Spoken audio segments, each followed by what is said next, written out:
All right. Another week, another Centre Circle podcast. You got myself, John. I'm here with Adrian and Keet today. How you doing, boys? Yeah, not bad. I'm good, man. I'm good. Can't complain. Good. We got a full Premier League schedule to run you through. Some more Champions League shenanigans because the league obviously got wrapped up a little while ago. And then we've got a couple of other wider topics to touch base on.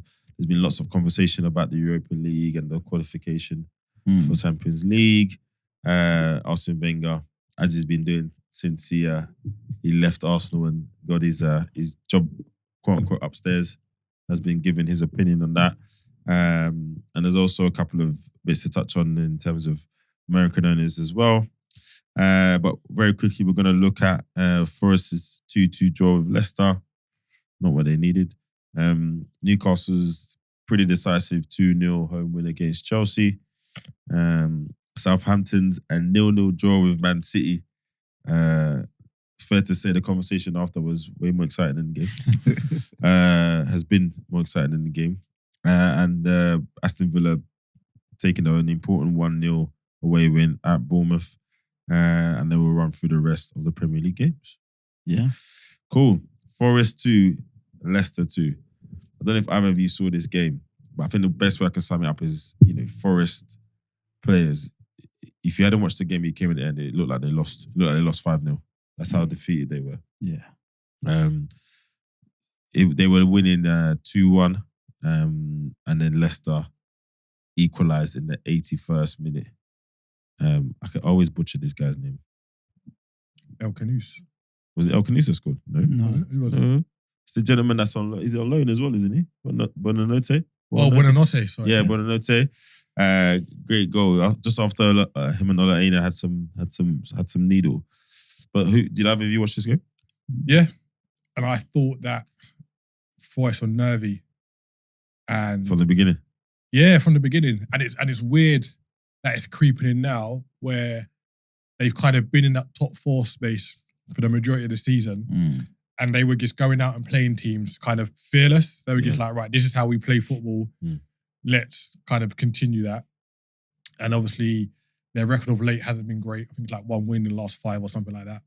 And now you can see the bit of nervous, I was like, oh, it's real now. We could get this golden carrot at the end of the season, which is the Champions League.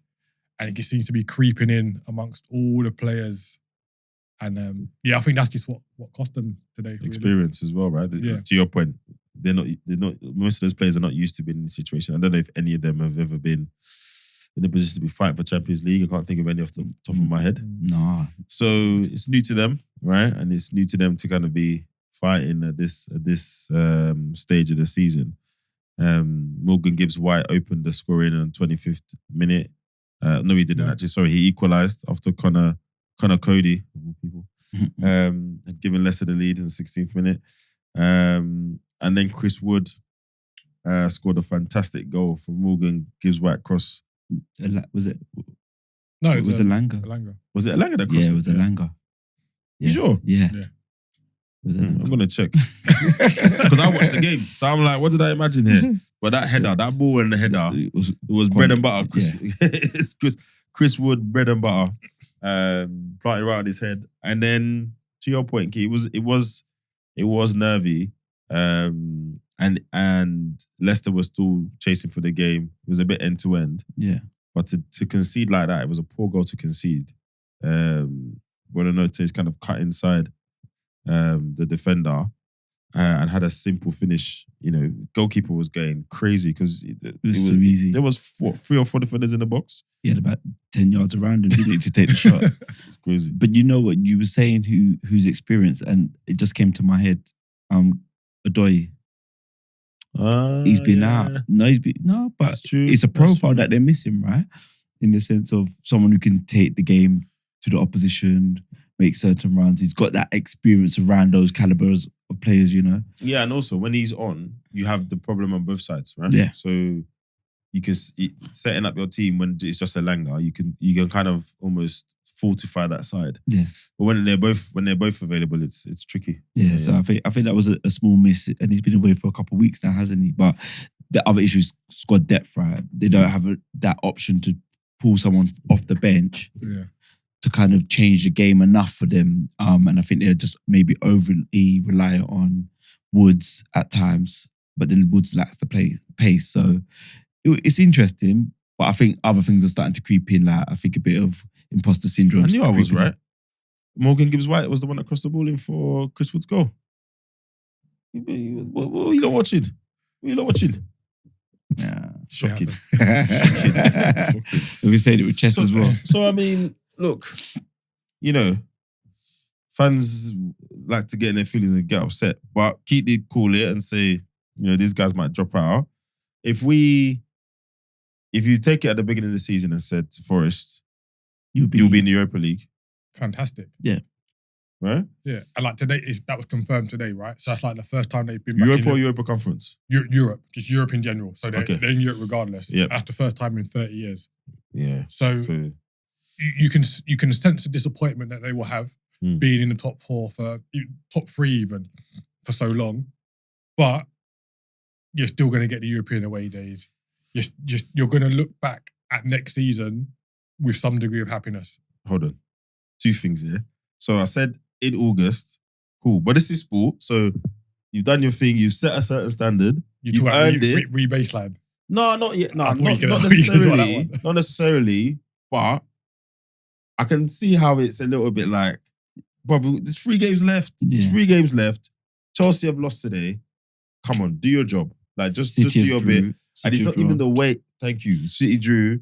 And it's not even like Leicester came out the blocks and you're 3-0 down. You were 2-1 up.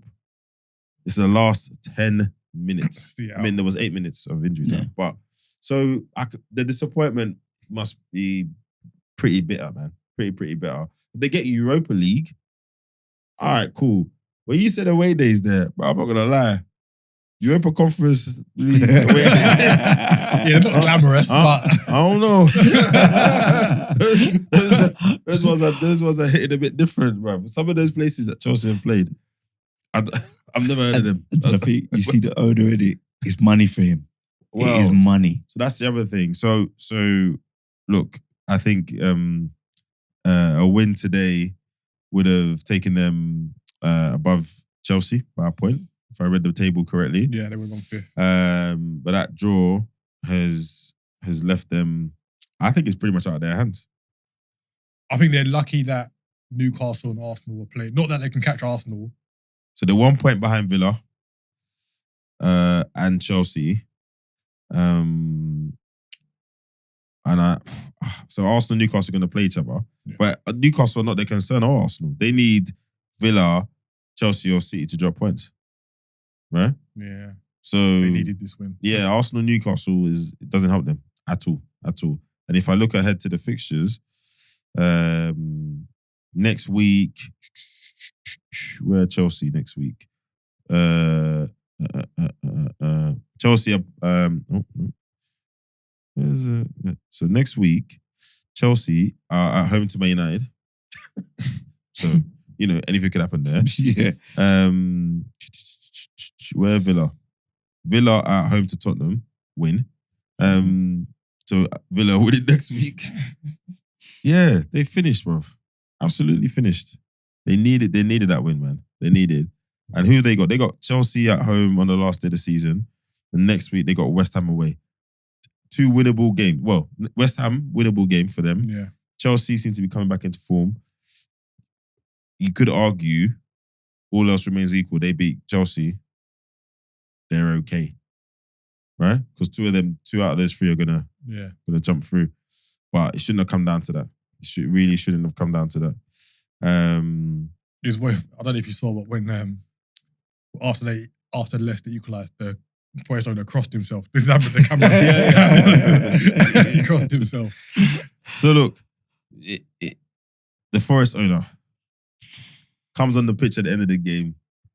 We don't know what was said, but the body language was saying a lot. Yeah. They're gonna report it as he was remonstrating with Nuno. I don't think that was a remonstration. No. I think he was talking and Nuno was listening. Yeah, 100%. 100%. And I could only imagine it was some sort of frustration about the result. Yeah. You never know, but that is unusual. Very unusual. Yeah. It's unusual for England. I think outside of the Premier League, it's been done, etc. And it just, in terms of optics, it just doesn't look good, innit? Yeah. Like, I understand, like the club's his baby, innit? So I can understand the emotions. Like, he got fined X amount of money for a comment that the club got put out, and like he's very vocal. So I'm not surprised he'd done it. But it just doesn't look good on Nuno, considering what a good job he's done so far this season. But we say it doesn't look good, like you said, the optics and the etiquette, football etiquette, right? Ownership etiquette, how you conduct yourself. But in the other flip side of it, is he a new breed of owner where their expectation, their demand for success is a lot higher, and they're not going to tolerate anything lower? I think it's more, Keet said, I think wherever else he owns clubs, he can do that. It's nothing. I mean, I think you're right about owners' expectations, Todd Bowley, etc. You're not seeing Todd Bowley do that, right? You're not, no matter what happens, he's not coming on the pitch and having a, I don't want to say heated, but having an animated conversation with Maresca. He's not doing it. Do you know what I mean? I think it's just that the Forest owner's way. He doesn't care about the rules, really. Do you know what I mean? He doesn't come in his suit and he doesn't care. He does his own thing. So I think more is going to be made of it than it actually is. It was just a strange sight for us. Yeah. We're not used to it. Because it wasn't a lot. Because why were you on the pitch? Not the last game of the season. You're not clapping the fans. And he was down there quick. Yeah. like the cameras were still, when they're looking for players. Yeah. Like, he was down there quick. So yeah, that's, but look, love characters in the game. He's definitely one of those. So yeah, the story's not over yet. Still a bit of moving and shaking, but Forest missed a big chance with Chelsea losing at Newcastle today. Speaking of which, Newcastle 2, Aston Villa 0. I think the main talking point here is Nicolas Jackson sending off. Chelsea 0. Sorry, Chelsea 0. Newcastle 2, Chelsea 0.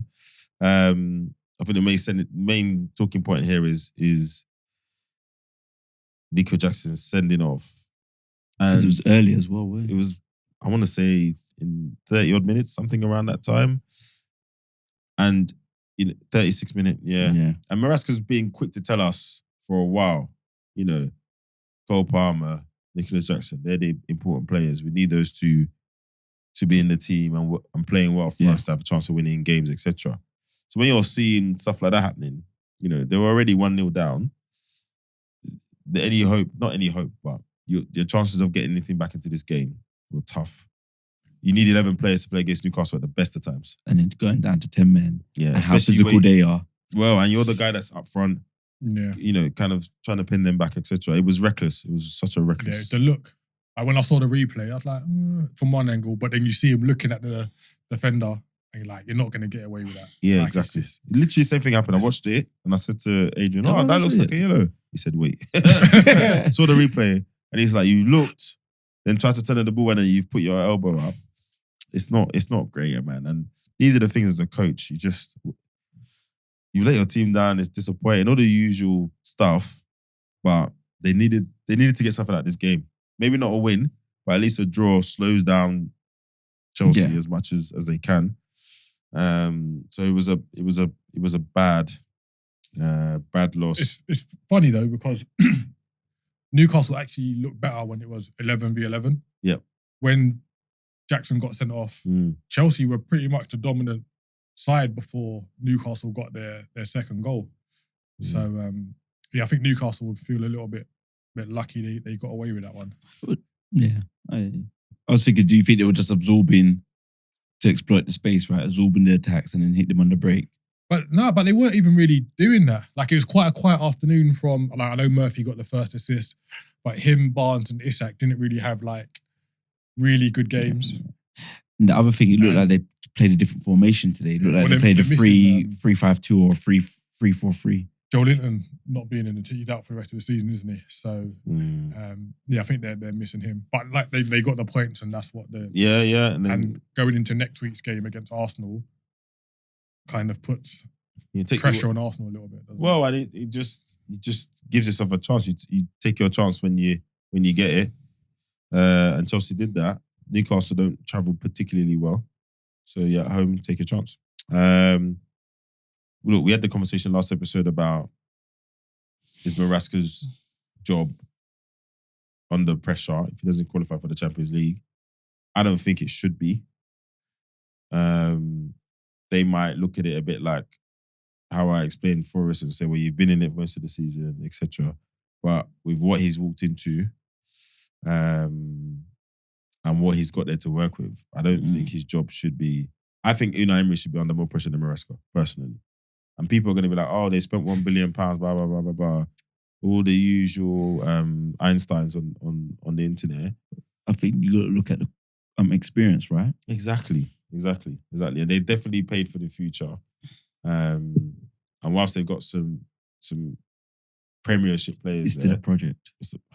I don't think they've got a full 11 that if we put it all down on paper, even with the squads at the beginning of the season, as squads after the January transfer window, I think we could argue 4 or 5 teams ahead of them, just on paper. Yeah, you know. So we'll see how that shakes out, but really disappointing result for them. And yeah, they've lost the opportunity to kind of put distance between themselves and the and Villa and Forest. So yeah, same points as Villa. Superior goal difference to Villa though. And yeah, point ahead of Forest. So not a great result. What positions are Europa Conference? Because they never mark it on the league table. So basically, the top 5 in the league are guaranteed Champions League. Yep, and then 6 will go Europa League. Yeah, and then 7th will go Conference League.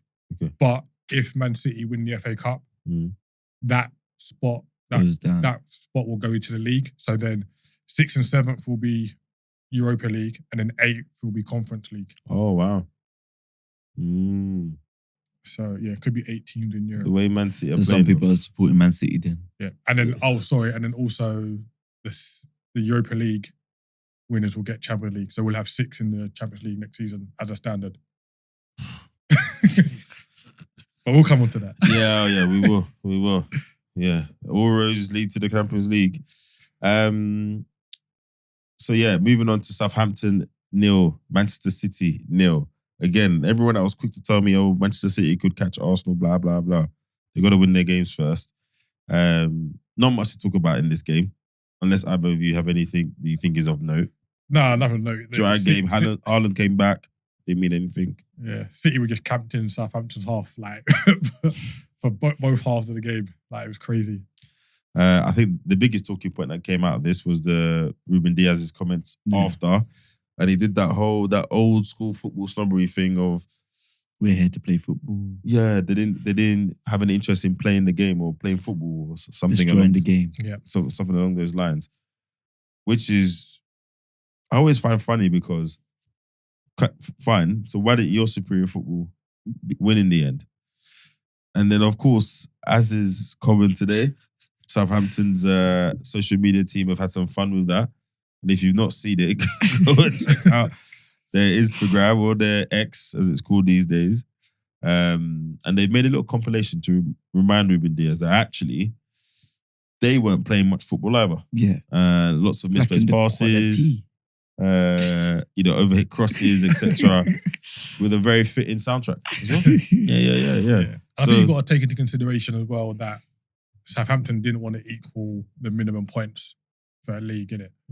So, granted, they might not have come to play expansive football as would have played into Manchester City's hands, so to break them down. They done what they needed to get the 1 point, to get them to 12 points. And that monkey's off their back now, innit? Yeah. It's fine. Yeah, it's true. It doesn't matter, yeah. 2 games of freedom. I mean, they lost 28 games. Yeah, it's mad. That is mental. I mean, Tottenham have lost 20. But anyway, absolutely mental. But yeah, again, another team they just didn't take the opportunity. It feels like out of that chasing bunch, Newcastle, the ones that have done their job. And yeah, City, Chelsea have allowed Villa to kind of come back into it with that win yesterday, right? And and City are just spluttering across this season. That kind of renaissance, we talked about it last week. Well, as always, we get shown up by the results because drawing 0-0 away to Southampton is not serious for a top 4 team at all. And then kind of the last of the Champions League fighters, Aston Villa got a crucial 1-0 away win yesterday at Bournemouth. Ollie Watkins breaking the Aston Villa Premier League scoring record. So he's now the highest scoring Aston Villa player in the Prem. Whose record did he break? Gabby Abongo. Okay, I wasn't expecting you to say that. Who would you have thought it would have been? Not him. I think he's been the longest serving player, right? Well, fair. I don't know. Because you're thinking of Carew, Dublin, Dwight York, but their times there were... York weren't there for that long, was he? They were short. They're like 2 years, 3 years. I think all of them players are like 2-3 years. Who's that striker? Angel? Yeah. Oh, yeah. Angel. Yeah, John Carew was in there. Heskey was there for a while. Yeah, John, yes. But I think it's all 2-3 seasons. Yeah, Carew wasn't there that long, was he? No. He wasn't there that long. I think he went on to Valencia after. Yeah, fair. Again, similar story. They needed this win to stay in the conversation. Yeah. And Ollie Watkins kind of did that at halftime. Watching the game before, it was pretty even. Bournemouth were being Bournemouth. Lots of hard work, very well organised. And it just didn't feel like Aston Villa were going to run away with this game. I was thinking it was going to be a draw. A score draw maybe, but it's looking like a draw. No one really grabbed it. And then, he scored at the worst possible time if you're Bournemouth. So good finish from him. And then Jacob Ramsey kind of gives him a shaky last 10-15 minutes by getting a second yellow, getting sent off. But Aston Villa, you heard me last week, innit? But they've kept themselves in the conversation, which is what you need to do. So those two this week are the only ones that kind of did their job. If I look at the fixtures, who have Villa got next? Villa, they got Tottenham at home on Friday. Win. Spurs are not going to Aston Villa and doing anything. Or they're not, because they got the Europa League final. When? The following Wednesday. That's why the game's been moved, isn't it? Yeah. So imagine the team he's going to play. Yeah. It'll be pretty similar to what they put out today against Crystal Palace, I assume. Like them and United they don't care, innit? Yeah, not good. But they'll be preparing for that. And then if I just quickly run through the rest of the games, Fulham lost at home to Everton 3-1. I mean, if I look at the table, there is no European conversation for them. Fulham are now 11th, 2 points behind Bournemouth, and 4 points behind the last possible European place, which are Brentford in 8th, and 55 points. I was going to say it's a bad loss for them, but I mean, Everton have been doing their job, haven't they? So, but to lose at home like that is... Yeah, after going 1-0 up. Yeah, exactly. I think Leno had a bit of a bad day at the office. The third goal. Yeah, I don't know how that got through. It was a bit of a bad day at the office for Leno. But it happens, right? Not great. Good win. Another good win for... They've been on a bit of a shaky run though. I think there's one win in So it's the second win in 5. Yeah, well, and that's a nice stat because he condensed the games. It's true. But look, they got themselves clear. United now and Tottenham, and 20 points clear the relegation zone. And they're not. It is safely mid-table, you could argue, which is great from where he took over. But okay, all right, Moisey, carry on. At least they'll enter the new stadium in the Prem. Brentford 1-0 away at Ipswich. Another loss for Ipswich, but again, Brentford kind of putting the pressure on and putting themselves in the mix for the European places, depending on what happens on the final, in the Europa Cup final. Brighton 2, Wolves 0. Again, not the best form. 2 wins in the last 5, 2 draws, a loss. Who's that? Brighton or Wolves? Brighton. Wolves, last 5, 3 wins, 2 losses. So, again, they've been doing their job. 19 points clear, relegation zone. And above West Ham, Man United and Tottenham. Yeah. I mean, when you think about where they were when he took over. Yeah, done a really good job. And I think even at points, they looked like they were in a lot of control of the game against Brighton. Like, from what I saw, they were creating chances, but just they've got their day. They've got some good players there. Yeah. Really good players. Manchester United 0, West Ham 2. I mean, I guess they're in the same mode as Spurs, right? It's all about the Europa League final now. Yeah. He even said, didn't it, like when they got through to the semi-final, I think it was, he's like, yeah, just be prepared to see some of the kids. He's too honest for me, because he knows. He's got to learn. I get it. I'm transparent, blah, blah, blah. He's too honest, man. Sometimes. He's too honest sometimes. Yeah, but I like it. There is too much honesty sometimes. Yeah, I think he just kind of said, sometimes just do stuff. Just part of the Premier League season, which is really like bad for an iconic Premier League team like Man United. But he knows. I think it's bad for any team. Yeah, to kind of just it's your bread and butter. Like if you are mid-table, it's still, and you've genuinely got nothing to fight for, I kind of get it. But it's literally turn up, play, don't get embarrassed. And that's mad. So, and every position is prize money, and eventually it helps with whatever it is you're aiming for. You can't be getting beaten up in the league and then what, you're going to turn up on the night and be amazing. Yeah, I think that's also a mindset thing, yeah. Yeah, you need form. You need a little bit of form. But neither of them or Tottenham have when they got to the final. It's a slight contradiction. It's more about the quality of the competition than anything else. But yeah, it's funny that they're both in like the same boat really. And then one of their managers is not going to be lauded, but you can say, right, we've got a springboard to build on. Yeah. And then the other manager's like, just going to take a really bad hit in it. It's crazy how it's going to swing. When you look at the situations, one of them, this is his second season, right? He inherited a slightly different situation. He's been able to add a few players, etc.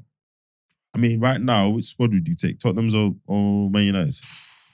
I think I'd take United. Yeah, you take United. Would you? Yeah. You know my opinion about the Tottenham squad. But he's been there since November. Like, I know it's his first season, but November's a long time. I remember they were 4 points off Champions League spots when he came in. Like, I know we want to shoot him bail, etc. But I don't. No, I'm just saying, like, it's just generally. I think he's lucky. I think he's lucky to still be in the job. I'll be honest. I think they've got no choice. They can't fire him again. Yeah. but I think to your point, I think the other bit that's kind of contributed to as well is, and how Ange's handled the media. He's kind of discourse in the media that, hey mate, and all the he's been a bit grumpy, etc. Some of the statements, I always win something in my second season, blah blah blah blah. If he does win it though, after saying that, that's cold, isn't it? It's cold, isn't it? Yeah. Listen. If he wins after saying that, and then he leaves, yeah, you're not going to tell him nothing. But I do think it's two different situations, and I think that contributes to it. I think Amorim is not going to get lauded, but after everything he said, if he then wins the Europa, he's built a bit of a rod for his own back, but next season is going to be hot for him. Everything is going to be scrutinized because you'd have had his full preseason. They inevitably will buy players, loan out players, get rid of people, The spotlight on that guy next season is going to be immense. Absolutely immense. So I think it's just two very different situations. And at the end of it, one's Man United, one's Spurs. With all due respect. You know what I mean? When did Man United win the Europa? 5 years ago? 4 years ago? Yeah, something like that. So it's not even like, this is not even in their worst times, this is their second final in this competition in 4 or 5 years. You know what I mean? When's the last time Spurs were in a major cup final? Yeah, 2019. Champions League. Yeah. 7 years ago. 6 years ago. So yeah. Anyway, West Ham, who won, 2 good goals. Again, I watched the highlights. I didn't see the game, But West Ham look like the home team. It's true. West Ham look like the home team. The second goal was really bad defending. Yeah, really bad defending. Great assist from Wan-Bissaka, where he's picked out what's his name? Bowen. Yeah. Out of 4 Man United defenders, at the back post. It was just a little bit too easy.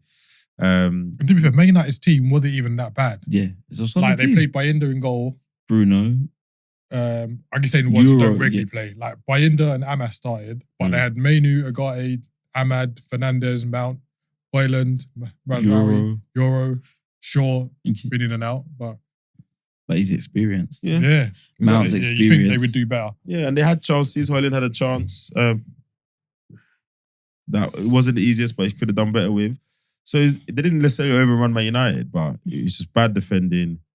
And to your point, it was a decent team, And West Ham have not exactly been the form team. They've been Up and down. and down. That was their first win in the last 5. 2 draws, 2 losses previous to that. So yeah, not a good look. But they can't get relegated, right? So that's the other thing as well. It's all numbers now. Yeah. It's all numbers. And yeah, to their fellow can't get relegated friends, Spurs lost at home to Crystal Palace. 2-0. I mean, it's just shameful. I don't think I've ever seen this. 17th and 18th. Tottenham Hotspur and Manchester United. Madness. Yeah. Absolute madness. Was that 20 league defeats, you said? That's over half your games. 20 league defeats, bro.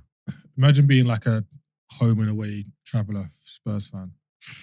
And enduring that. Well, friend of the pod, Kieran, who came on, he was a season ticket holder for.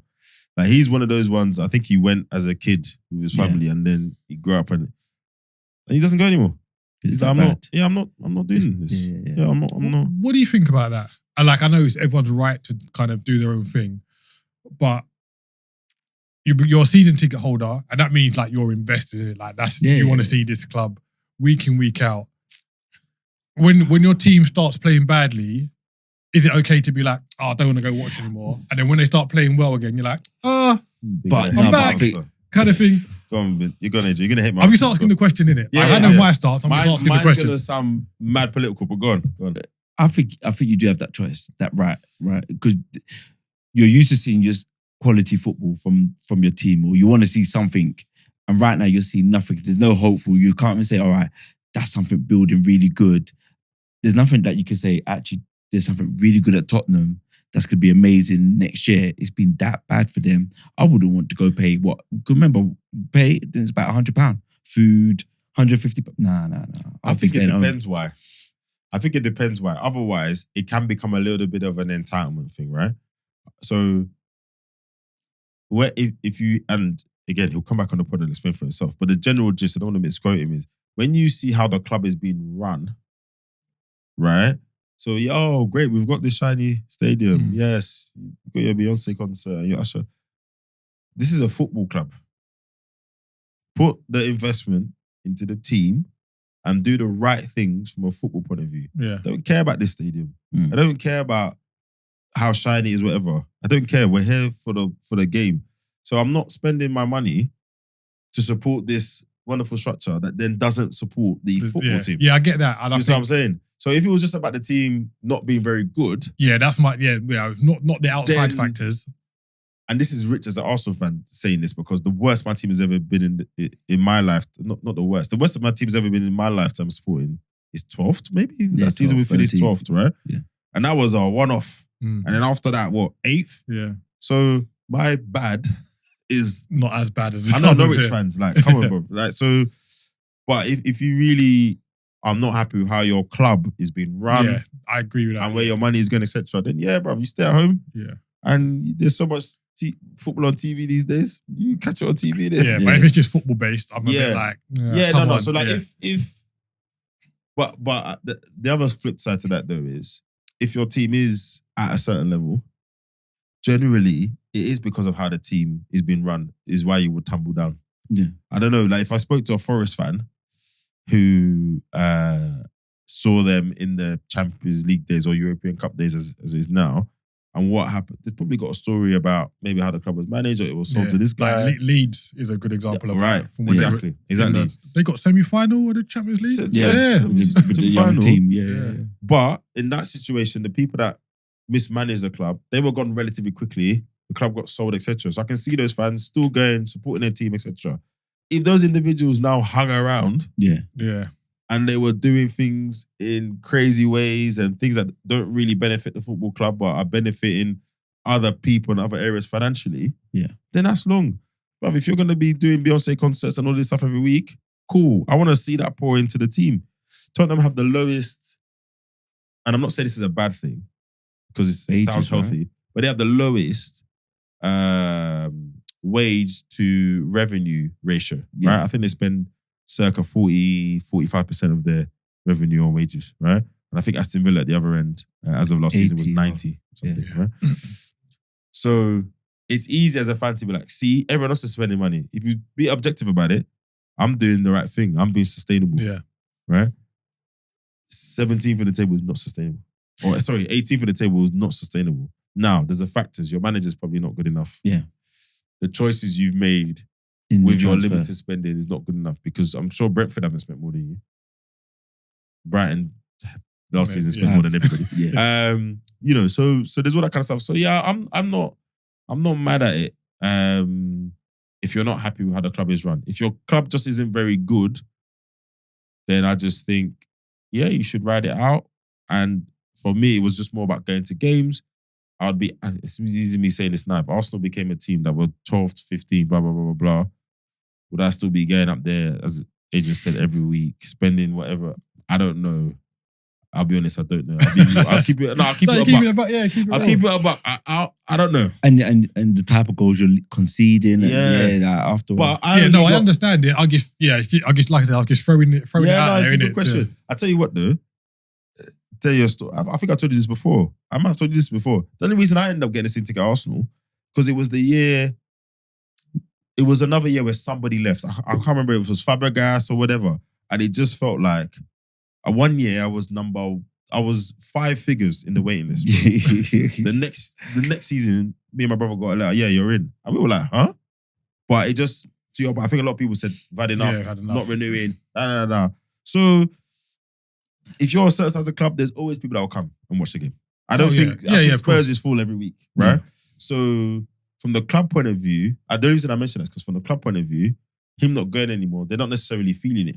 Yeah. Because there's always someone else to take the space. Step up. And these Premier League clubs now, they're at a stage now where there are so many casual fans who do want to go to the amazing stadium. Yeah. And they do want to see certain players play.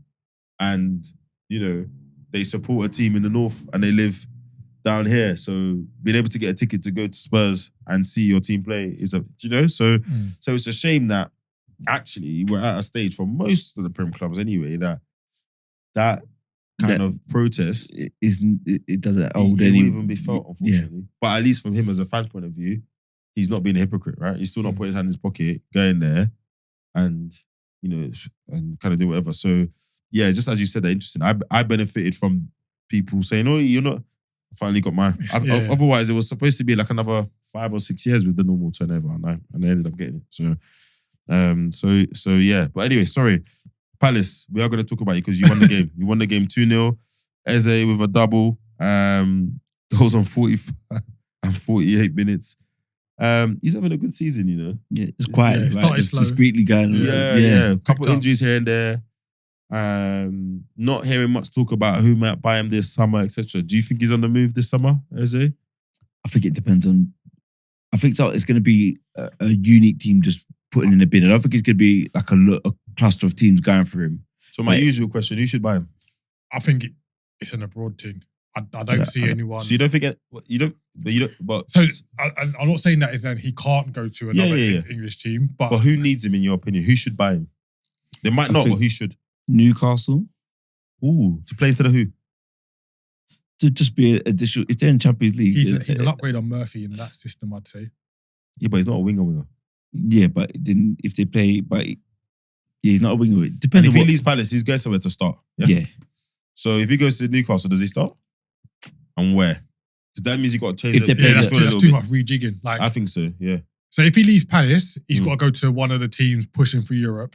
And if you look at them, maybe Villa would be a good fit for Yeah, him. Sensio's going to go back. Yeah, true. Other than that, Spurs should buy him. Yeah, 100%. 100% Spurs should buy him. would you go to Spurs? If Spurs don't win If he- the Europa League, do you go to Spurs? Yes. Yes. I'll Because tell you one reason they've got why. better quality, they've got better options. Forget all of that. The wages, bruv.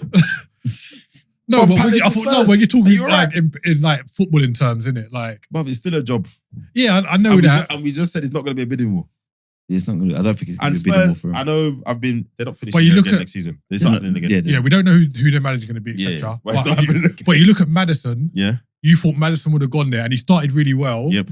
But he's got swallowed up into that Spursy thing. Like, does Eze go there? And that's what I think. If he goes to Villa, he's in somewhere where he can thrive True. and kick on.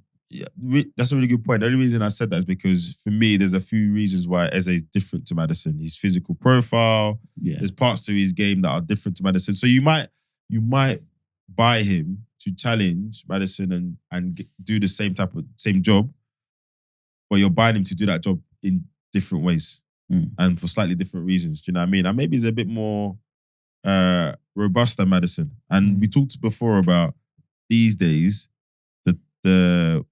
the way managers who want to play at the top level, what they want, etc. Some players are more suited to it than others. I would say Eze's physical profile is more suited to that than maybe Maddison's. You know what I mean? Everyone wants basically cyborgs now. You need to be 6 foot tall, super strong, super fast, have skill like Messi, be able to head the ball like Saliba. You know what I mean? Like, you know, so, and I just think at a basic level, forget this season, Spurs is a step up in I've got one other pressure. team, yeah. So there's that. Not Fulham. You guys already told me off for that one. I've got one other team. Who? Because based on if the rumour's true, City, if they're going for Gibbs, what's the difference between him and Gibbs White? So the rumour is City's going in for Gibbs White. Yes. Yeah, that But- could work. Who do you want? But they play slightly different positions though. They both can play the cam though. So who you take? Ball carriers. Gibbs White or Eze? I think taking Eze's Eze. got a little bit more, you Yeah, know. I think Eze makes that step. Yeah, like, I love Gibbs White, but I think Eze makes that step a little bit Because easier. I think Eze's got the ability to carry the ball. Yeah. So personally, I would take Eze. But if I look at it objectively, I don't know. I think you got to take Gibbs White. Look at this season alone. He's been doing it at the higher end of the Premiership, different level of pressure. I'm not saying Eze can't do it. And even though me personally, as a fan, I would take Eze, I don't know. I think factually, objectively, Gibbs White, you'd call on Gibbs White first. He's closer to, if you're Man City, he's been closer pressure-wise, performance-wise, etc. But to the end of the table you're in than Eze has. But don't you think Gibbs White, like battling relegation, is pressure as well as getting to the FA Cup final? Yeah, fair. One of them's played for England as well. The other one hasn't. Yeah. He got called up, but he didn't play, did he? No. Gibbs White, I don't think he came on. Did he come on? No, I don't think he did. No. So, okay. I mean, I'm not mad at either. But the rumour seems to be getting Gibbs White more than Eze. That's an interesting one. Abroad, I think he'd do well. I think he'd do really well. Yeah. I just hope he doesn't do a Zaha, man, and just spends his whole career at Palace. No disrespect to Palace. But I think it's the wages. you know, innit? I want to see him develop, play in Europe, all that stuff. Because he's definitely got the capability. I think he's a great player. And Palace, quickly, what next for them? Because their manager's coming and done well. Remember we had that conversation about him, and then people are saying Spurs want him, want their manager. What next for Palace? I really hope they win the FA Cup, man. Why? Just because like, it'd be good if someone new to win it. So less about them than No, but more that you want someone else. one of the reasons. And I think he's shown that he can progress his team. And I think by taking this Palace team to, like, I don't think Palace haven't won a trophy before, have they? No. Yeah, so you get them, you be the manager to win their first trophy, get them into Europe. And I think that could even help Eze. You know what I mean? Playing in the Europa League at Palace, you don't know who they might bring in.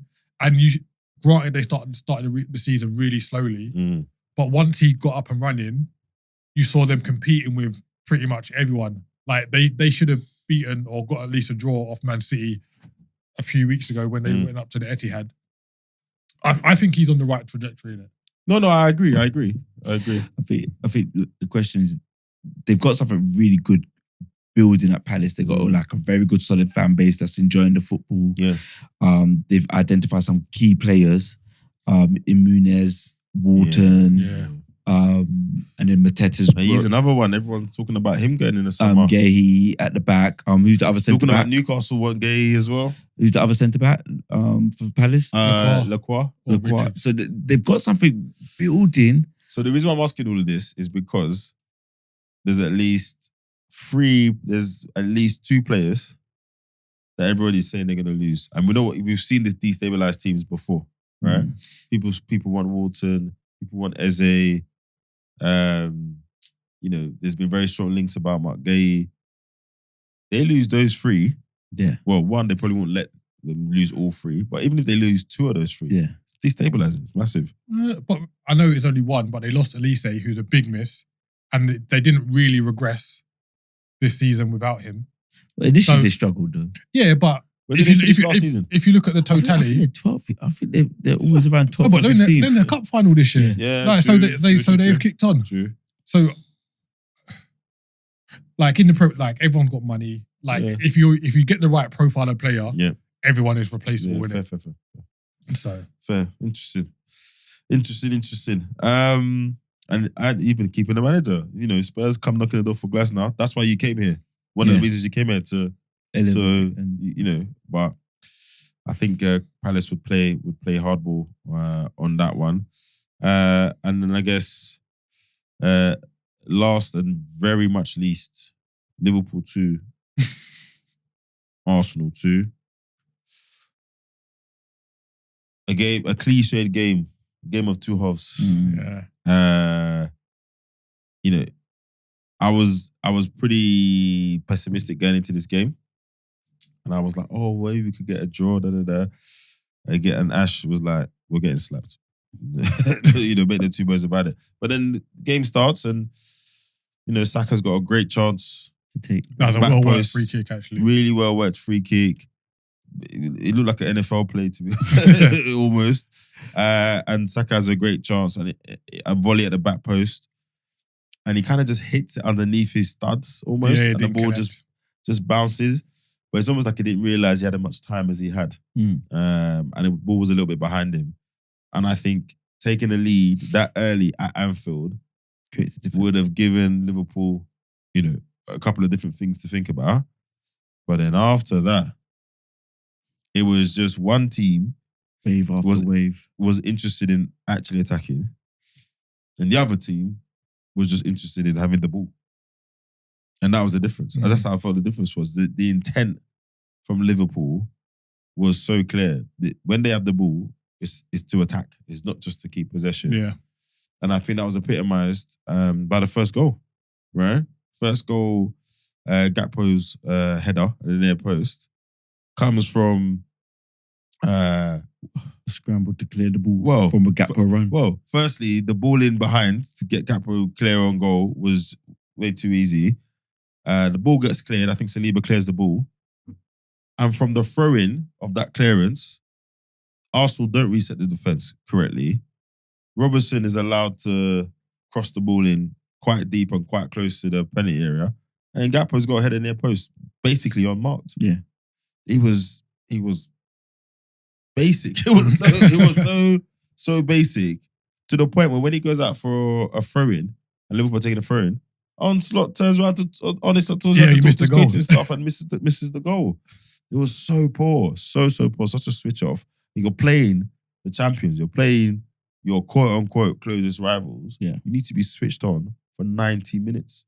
But it just felt like the players, not that they didn't care, but just a lack of care in those situations.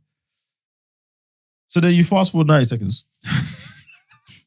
Literally fast forward 90 seconds, and Mo Salah is able to get Slabozai goal side of Arsenal's defence with one pass, right? It was a good pass, but it was, again, way too easy.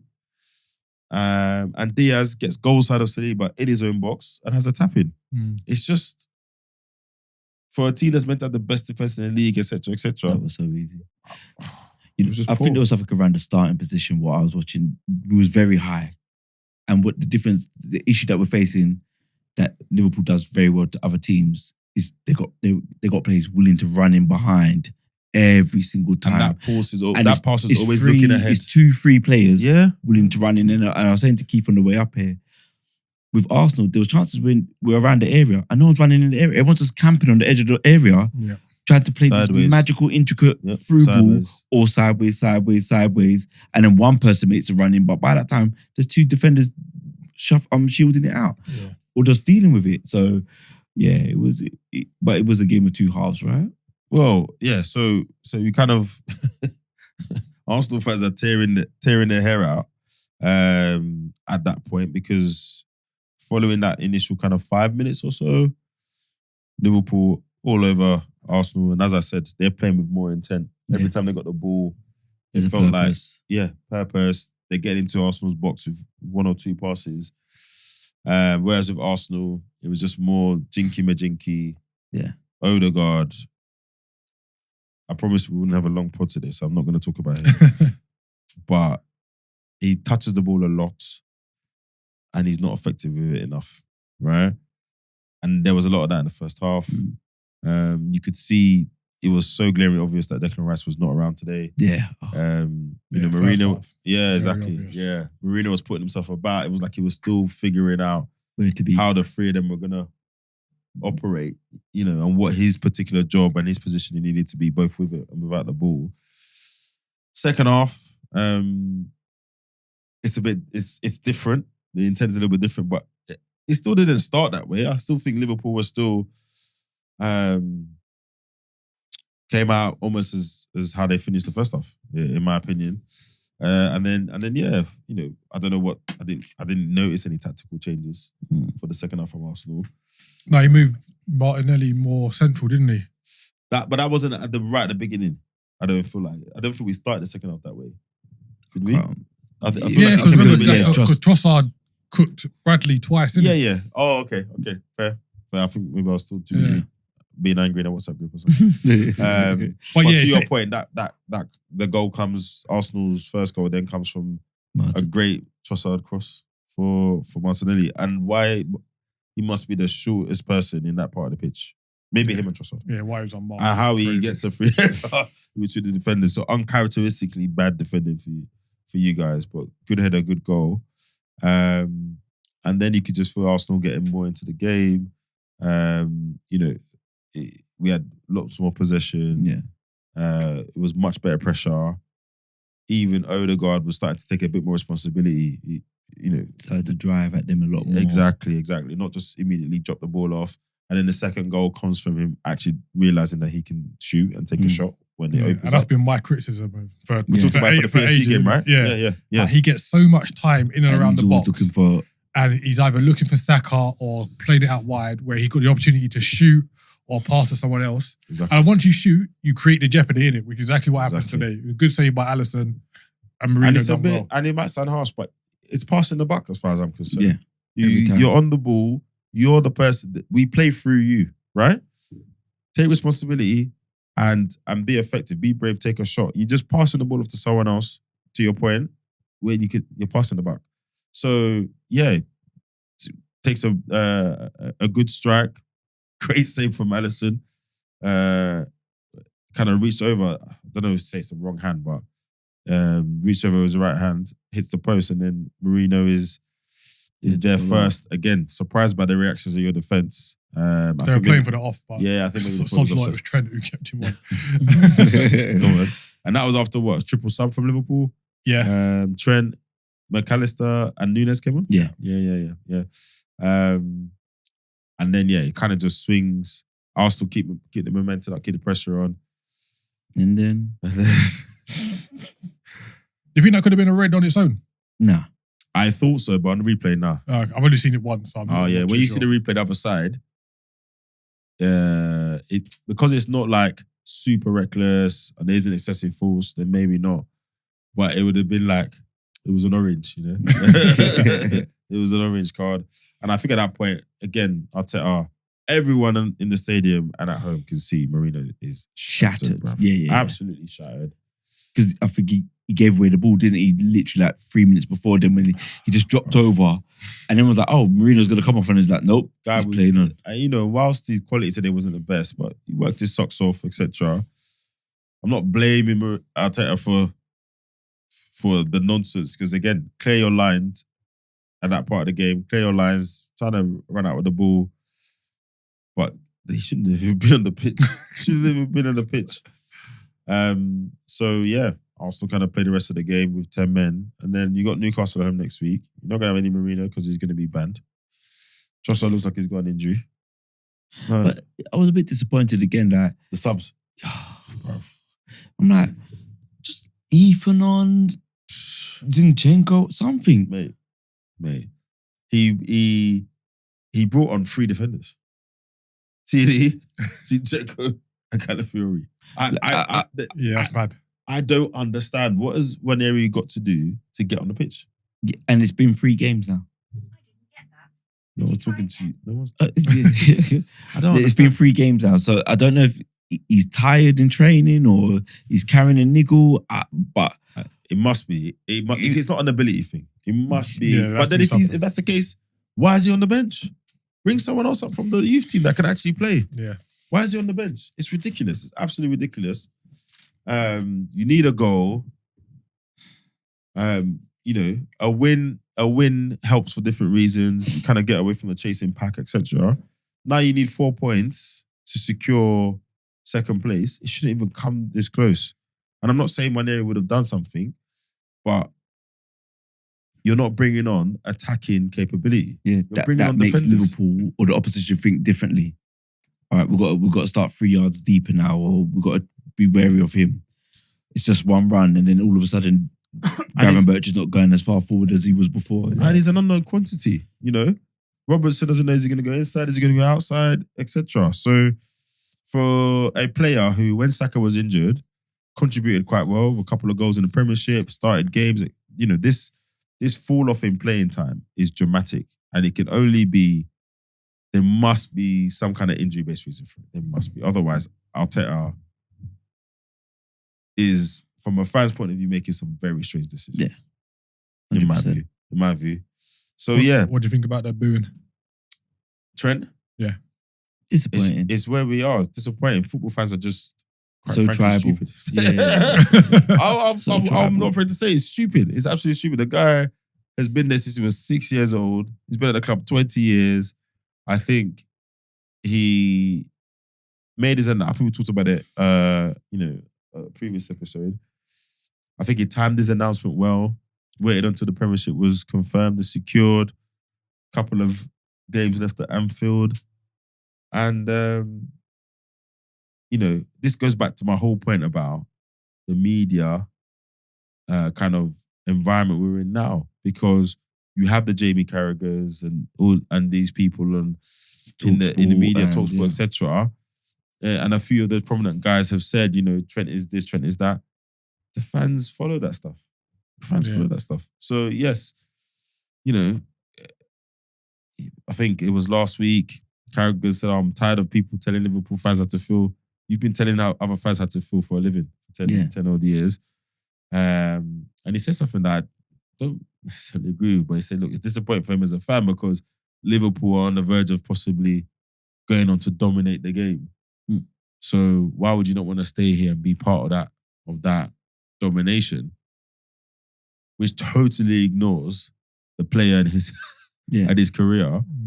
And whilst Liverpool have done well, 2 leagues in 5 years, etc., I don't see anything where someone can sit down and say they think you're going to go on and dominate. I'm not saying that you're not going to win something. But next season, you have to, with everything we know now, I think is Liverpool and Arsenal again looking at the title, and then we'll see what Man City does, right? And you'll be one of the names that have a Champions League. But to talk about, this was like we could go and dominate, I think is incorrect. But when that narrative is what's leading And then all the social media and stuff, bro, I'm not surprised. I'm not surprised. And it's disappointing. Because I He think deserves better than that. even the commentators were a bit surprised. They thought, oh, he's going to come on to a loud round of applause. And like, oh, like, it makes no sense because if he scores, what you're not going to cheer? Like it makes no sense at all, innit? Like booing one of your own. But I'm convinced the is. media thing has a lot to do. Yeah, definitely. People are led by that. Very, very, very much led by that. All right, so that was a Premiership roundup. Couple of talking points. We spoke a little bit about the two Europa League finalists who currently occupy 17th and 18th place in the Premiership. No, it's not 18th in the relegation. Sorry, 16th and 17th in the Premiership table. And also Wenger and I don't even know what his job title is, but he works at UEFA basically. he talks now for a living. He imparts wisdom for a living. And he said, look, it's not right that Europa League winners are granted automatic... CL. Europa League winners are granted automatic entry into the Champions League, which caused a little bit of, again, usual kind of... Because he's like, well, we're going to have 16th or 17th place team playing in the Champions League. That can't be right. Now, it's easy to say that this season, it's not the case all the time. But I take his point. Generally, if you're in the Europa League, especially now that we don't have that weird cup promotion relegation thing, you know what I mean? Because you got relegated from the Champions League and went into the Europa. You generally have teams who were not good enough to qualify the CL for the Champions League. They win this and then they go into the Champions League.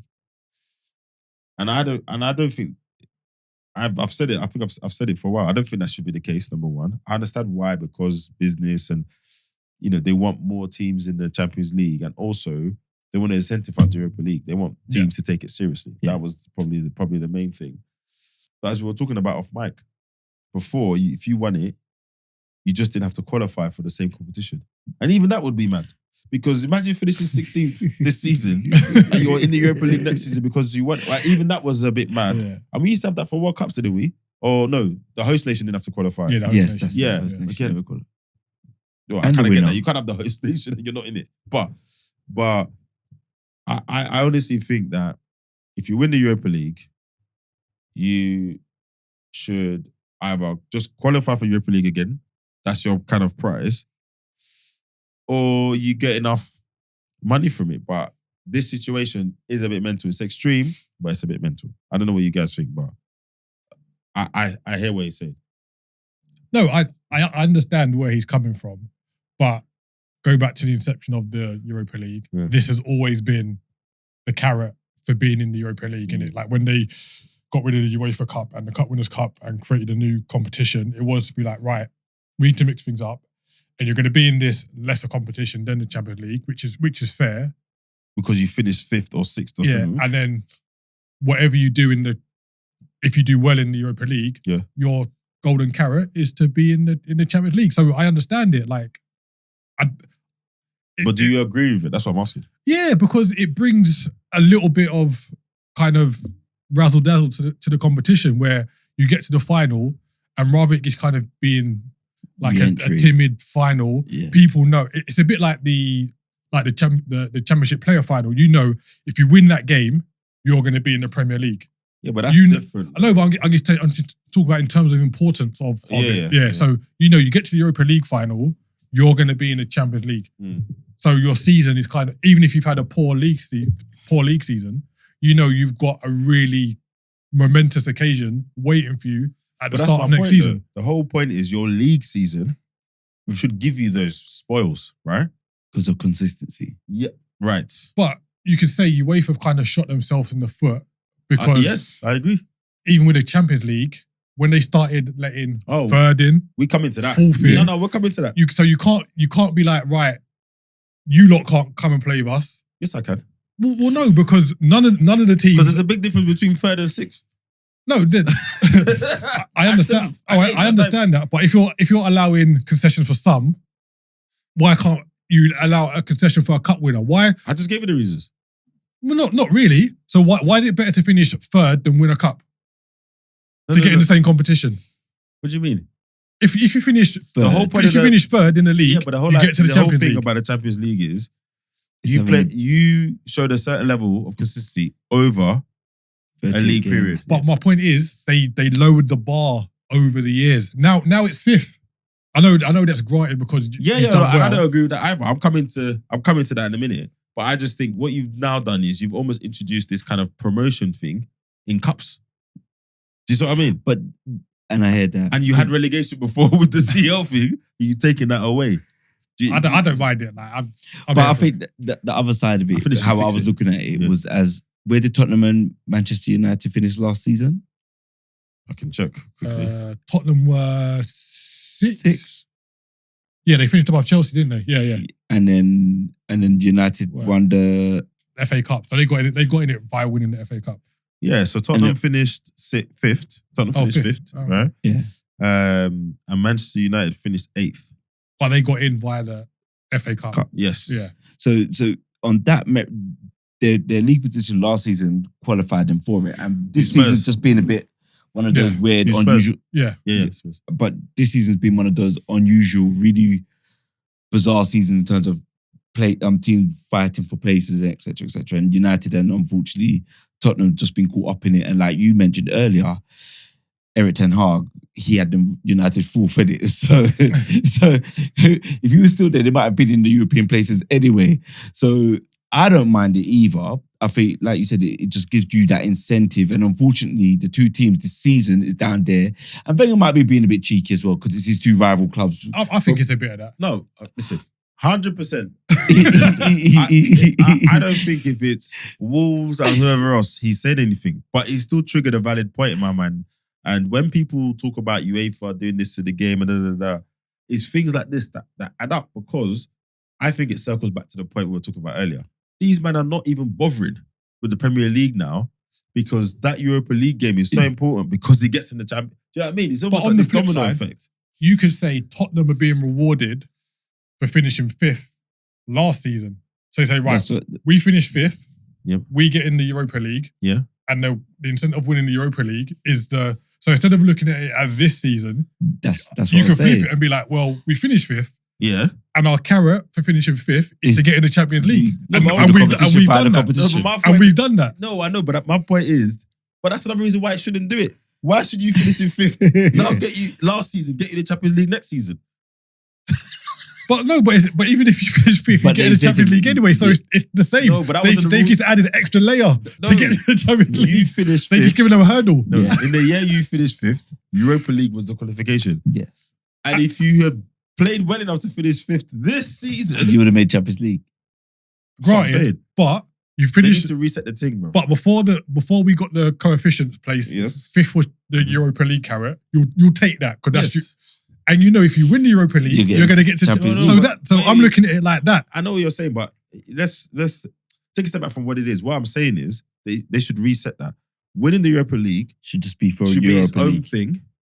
And worst case, it should be that you then don't have to qualify again for Europa League. But even then, you can have a madness with it because I could win the Europa League in 16th place and be in the Champions League. No, and then be in the Europa League again next season. So it kind of goes back to have the competitions as to what they should be. You win the cup, you have the prestige of said cup and prize money, etc. But to your point, because it's all been commercialized and everything's drawing towards the Champions League, so it can be big and as fat as possible.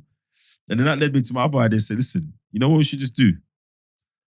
As much as I would hate this, because I love watching Champions League and I've loved there being a gazillion Champions League games, yeah? Let's just go back to champion is Champions League, right? Hear me out. And then they should expand the Europa League. Teams from 2nd to 6th. Yeah. Can't do that. Wait, man. Teams from... And you know why you... No, they never would.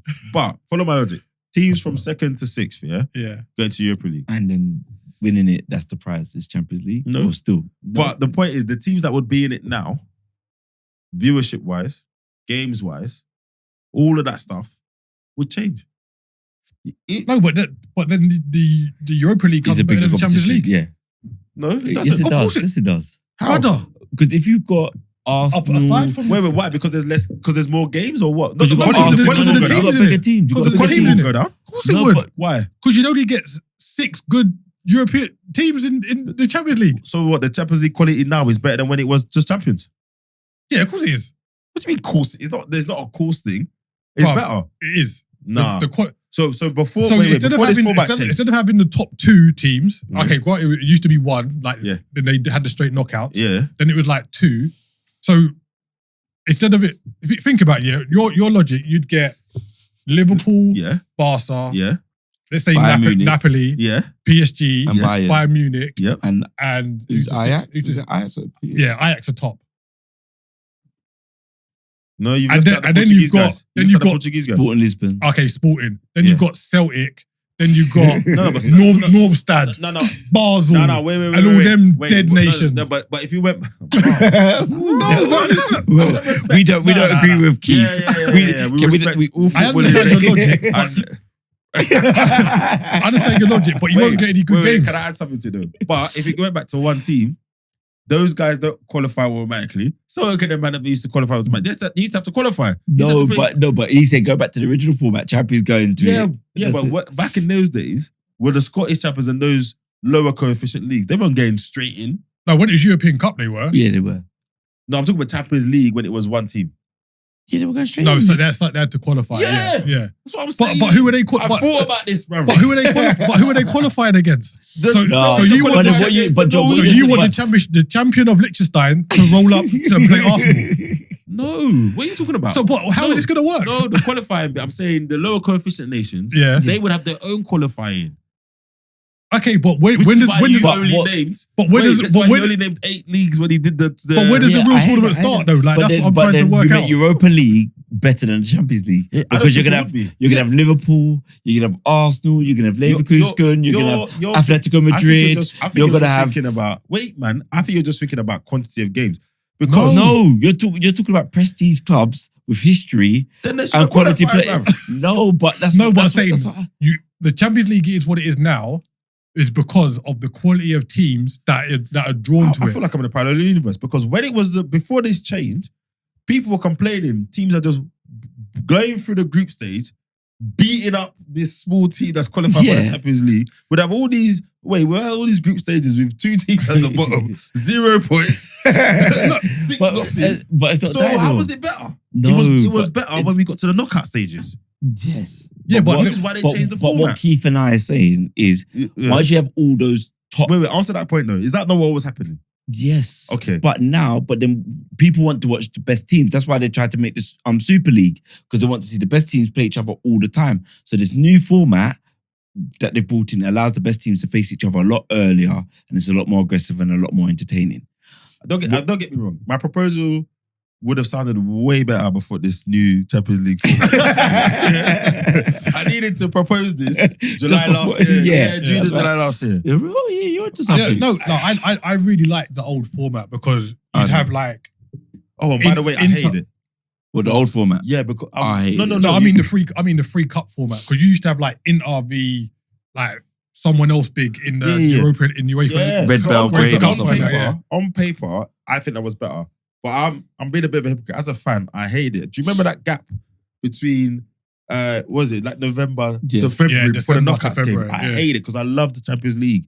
But if you just take objective and say what's best, bruv, see what you said, we just need to go back. You would have big teams in the UEFA Cup, right? But they just weren't good enough to make it to CL, top Champions League. And even when it was just 2 teams, that was peak. You would have serious teams in the UEFA Cup. Yeah, financially, I don't think it would work. I don't think the incentive would be there enough. I think it's almost gone in reverse. Like clubs are so big now, right? That the UEFA Cup would become a thing, and then the cliff edge to getting into Champions League would be so crazy. But then you could argue there's less revenue because there's less teams, blah blah blah blah blah. But again, we're back to revenue. Yeah, that's what it's about. So that was my just take it back. But again, they flipped everything this season, and you can say we've got 3 good finals. Yeah. You got PSG v Barca. Yeah. You got Tottenham, Man United. What's good about that final? It's a good final. It's on paper. It's a good final. It's a good final to us. No, but I say I can take the form out. Europe I and the world. talk about names. I talk about in terms of names. Oh, yeah? commercially, yeah, fair. And then you've got Chelsea v Betis. Like that's free on paper. So it's worked out for them. No one thought that would have been the Conference League final. I'll be back next week with a different suggestion. Like, You'll be talking about. My point though.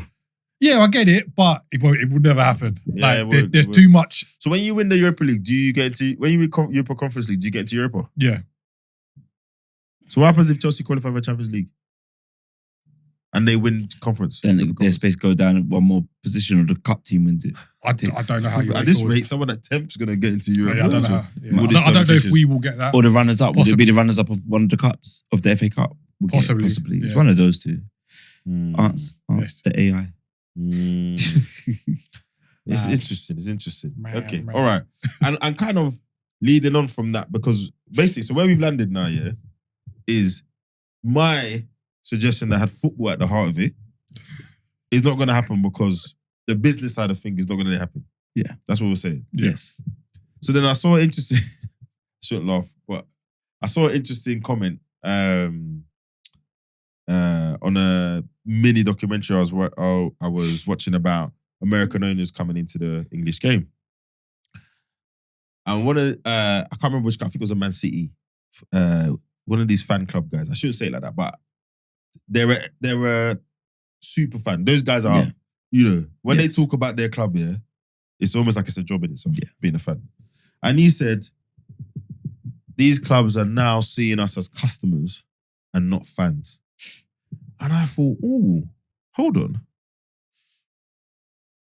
Is he drawing a distinction there that when there isn't one? Because I do feel like once the club gets over a certain size, you are a customer of everything that club is selling. Yeah. You know, the entertainment, the shirt, all of that stuff, etc. This is not Salford or Wrexham where, do you know what I mean? The guys who run the club know the people, the fans and having a drink. We're past that point now. And we have been for a long time in this country, I would say. Any developed football nation, you kind of past that point. And I'm not saying they should totally disregard the fans, but I don't think being a fan in however he meant it, and I think he kind of meant it in, you know, being included in club decisions, being more considered as someone who supported the club, etc., is totally separate from being a customer. Yeah. I think it's also about access, right? Yeah. How much access he can get to games, how frequent. That's another issue. Yeah, I think like this debate's been kind of raging on for a while. And with the influx of not just American owners, kind of foreign owners in general, they want more customers at their match day games than they do fans. Because they said like with your season ticket holders, their turnover on a match day is not as high as a tourist fan who would come over from kind of the Far East for one day, where they would come in, they would pay a premium for a match ticket, and then they're going to go to it's not called a souvenir shop. They're going to go to the club store. Yeah. Like it's black. Blackpool, Get your pins, get your sticker on. Fridge magnets. Yeah, so where they come in and they make a day of it. Yeah. And their turnover through the till is going to be a lot higher than someone who's just a season ticket holder who's just going to turn up, maybe have a beer before the game, a beer at half time, and then leave. And I think that's where the war with fans and owners is happening, if that makes sense. I guess so, but even that, you know, sometimes I look at these things probably a bit too black and white, but even that scenario you've described, that's probably a product of the club being successful to a certain level, building the brand to a certain level, yada. And the thing I always struggle with this a little bit is fans always love a new stadium. Yeah. Fans always love new players. Yes. You know, and fans are some of the biggest clubs. And there's nuance here because, you know, the people that are tweeting are not necessarily the people that pick up themselves, pay their money and go to games. But even when you go to the games, like, this whole thing of match-going fans is rubbish. A lot of the conversations I used to have at Emirates with fans around me are the same that people are tapping away on their screen online, you know? Yes. Some of the worst nonsense I've heard has been in front of me and behind me at a game. So you can't have your cake and eat it. Do you understand what I mean? And what I've not heard from any of these guys is how they think, right?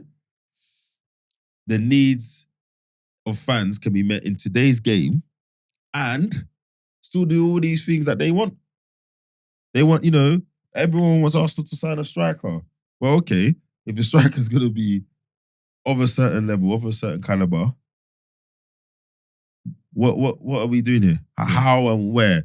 No, I'm not saying the clubs have been perfect, you know, but I support Arsenal. We release merchandise every day, it feels like. Yeah. There's a new training top, retro kit, something, whatever, every day. You could bankrupt a family easily with just picking up Arsenal merchandise.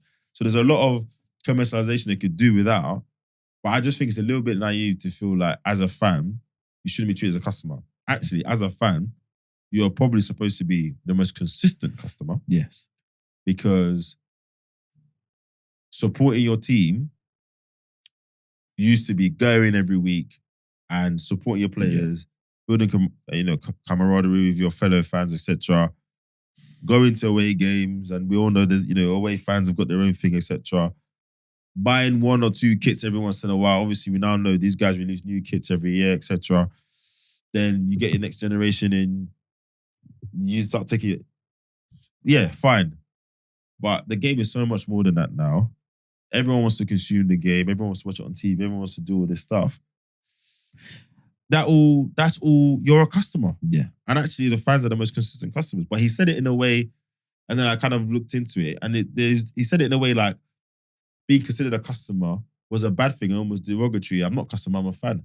No, you're both. Yeah. 100% you're both.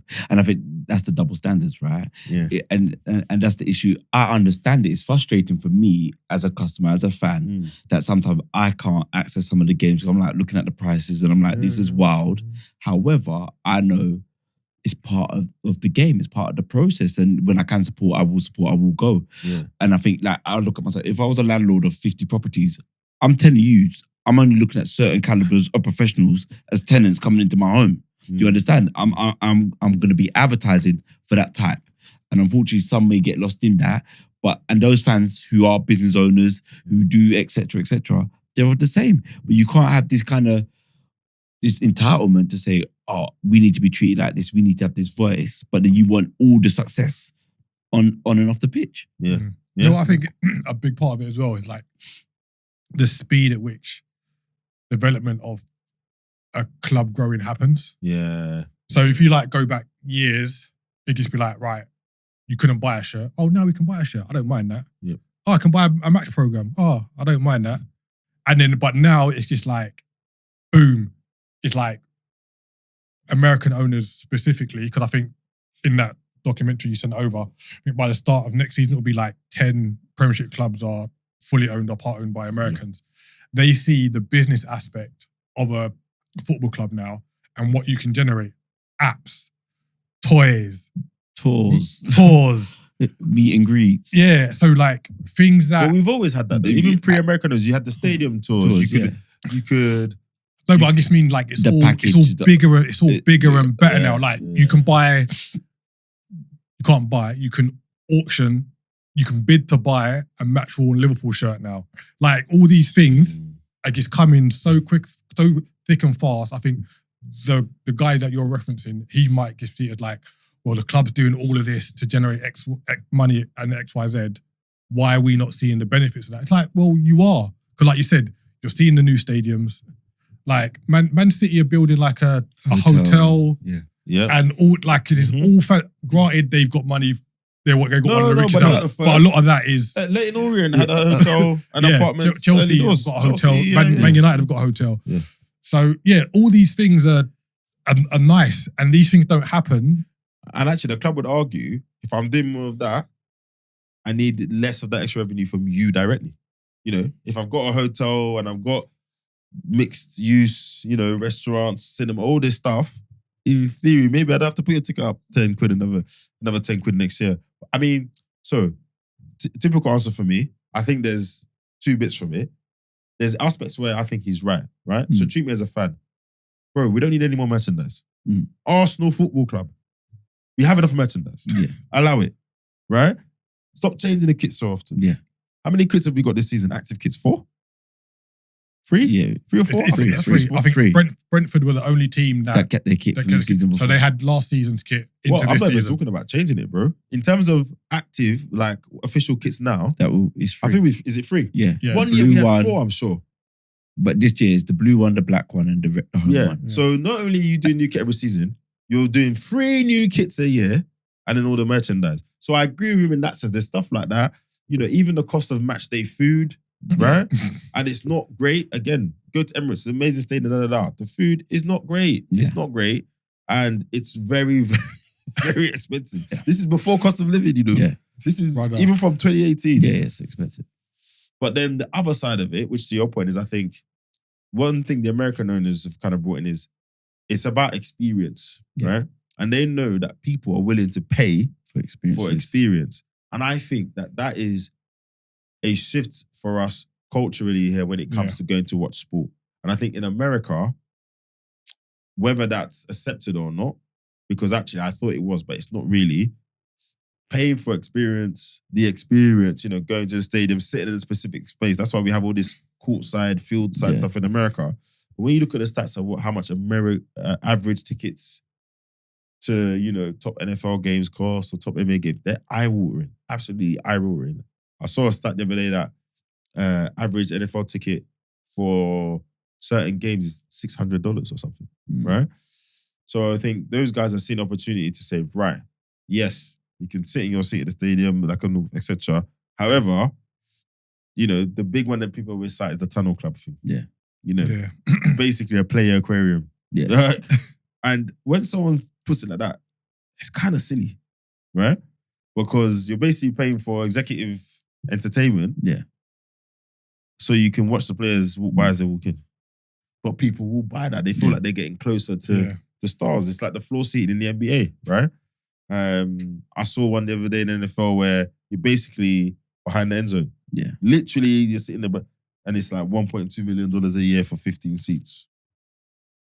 But that's the kind of stuff that they're bringing in. And people are paying for it. Yeah. So it's not even like they're doing it and they're not making the money.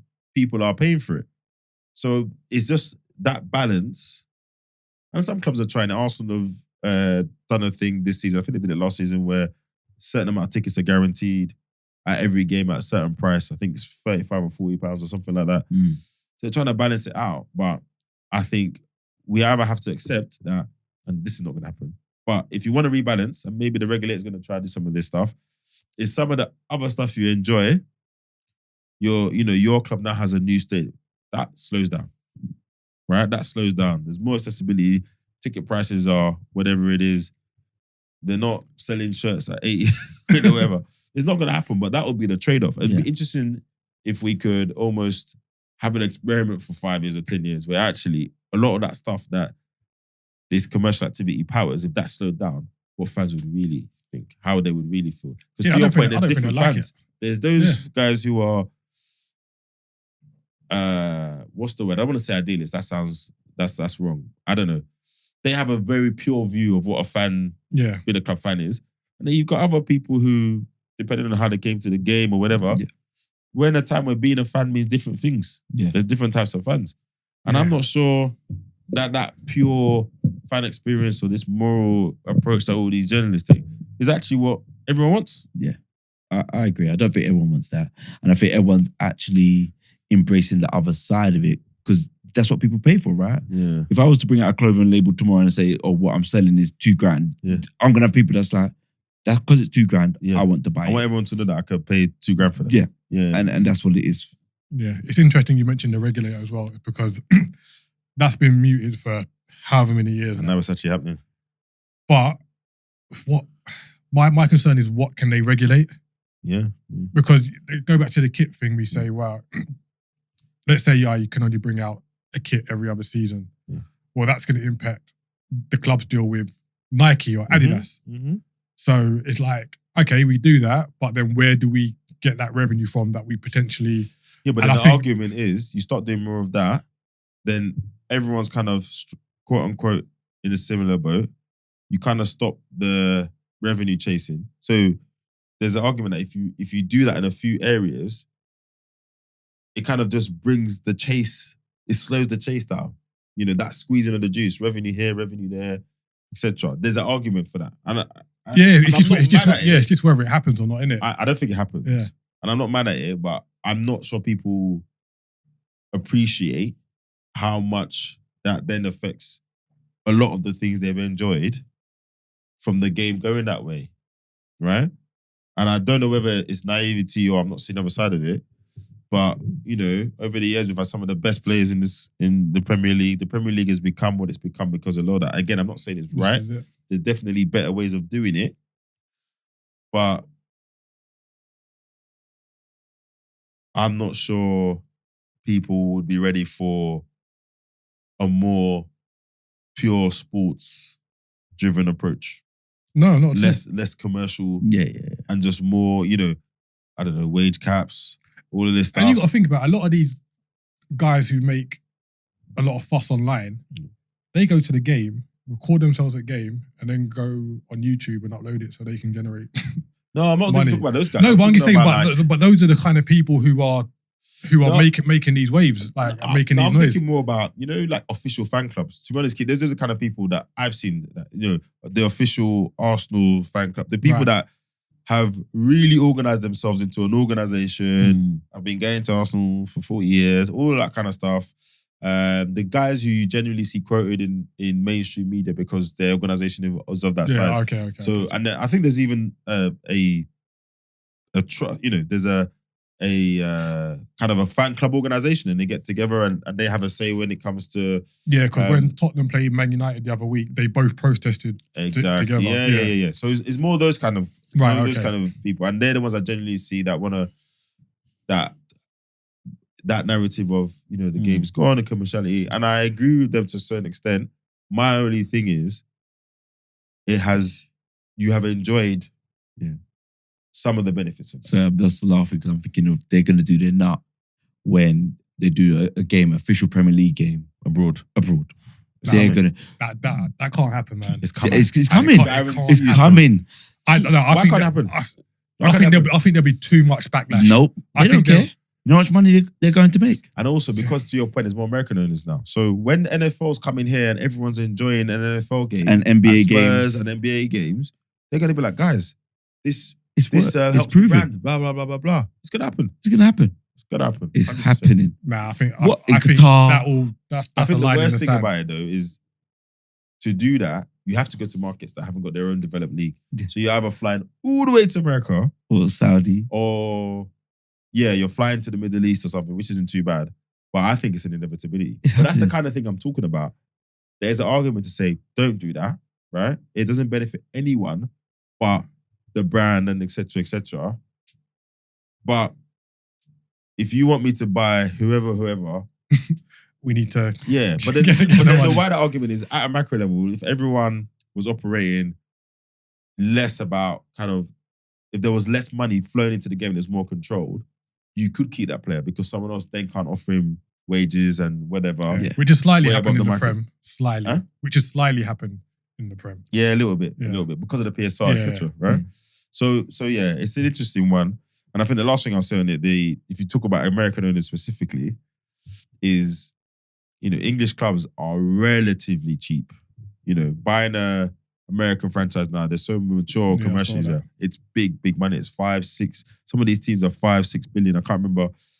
Celtics just, I think it was the Celtics that was sold recently. What was the Celtics sold? $6.1 billion. You know, if you want to buy, you don't have to try and buy Arsenal, Liverpool, Manchester United, but, you know, if you wanted to buy Fulham, what would it cost you, right? Yeah. Or if you wanted to buy, well, Everton just went not too long ago. So I think it's a cheaper entry, and now there's more American owners. Actually, there's more people that And think a lot like more me. room for growth. Yeah, exactly. And there's more people that think like me. And So the things market's been like tested, innit? exactly, and things like overseas game can now happen, all that kind of stuff. So yeah, look, there's no one answer, but I think people need to adjust their thinking about what, being treated as a fan means today and what it actually is. Yeah, it's the even evolution of football, innit? Like, same in terms of when older players be like, back in my day, this didn't happen on the pitch. This is the equivalent, but off the pitch, innit? Where fans who have grown up a certain way need to get acclimatized to how football is progressing. And unfortunately, you don't have much say in how that changes. Let's keep it a buck. Not everything is great about going to a game. Like, the fan experience, some of the language is not exactly kid friendly. The tribalism in football is on another level. Yeah. So they shouldn't act like going to games is this unbelievable utopia. I enjoyed going to games to watch the game live because there's a lot you get out of it. But I know lots of people that don't even enjoy it. They miss, probably a symptom of growing up in the era of Sky Sports. They miss all of that. They miss having the replay and being able to do X and Y. We got someone in our group, he hates going to live games, he doesn't like it. So he doesn't go. He doesn't go. He's a armchair fan, as you would call him. So there's definitely, I think the other side is there's definitely things that I think are a little bit more important to solve when it comes to the whole fan thing. Definitely. Yeah. All right. Boys, thanks very much. We'll be back next week with another episode. As always, please like, share, subscribe. Comment. Keep commenting. Show.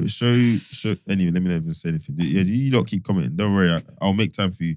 And yeah, two rounds of the Premiership left. Let's see who qualifies for the Champions League, and let's see the battle of the bottom of the Premier League and the Europa League soon come. All right, peace. Peace.